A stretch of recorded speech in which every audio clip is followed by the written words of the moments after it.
This is Adobe After Effects, running inside a web browser.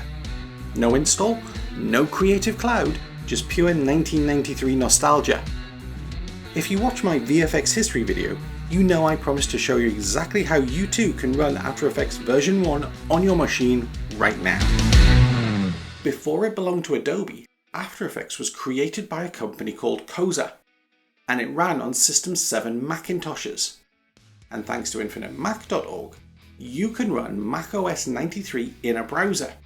A text guide and all the links you need are shared in the description. First, visit Macintosh Garden from the link so you can see this page.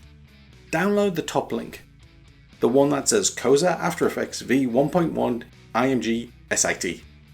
Notice it's only 500 kilobytes. Oh, and please virus scan, I'm not connected to either Macintosh Garden or Infinite Mac. Next, visit infinitemac.org. Scroll down to 1994, click Run. This opens the Mac emulator.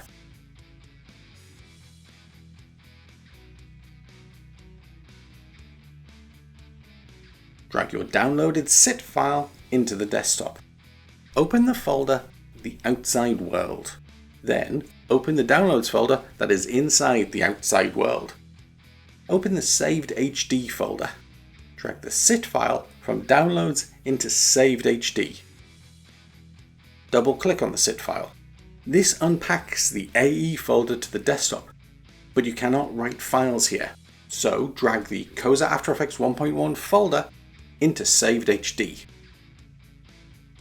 Expand it and double-click on After Effects. In the SIT folder, there's a README file with the registration information. After Effects will now open, but close it and then select the icon again and go to File, Get Info. Increase the minimum size and preferred size amounts. I had to do this to create an SD comp. Close Get Info, no save required.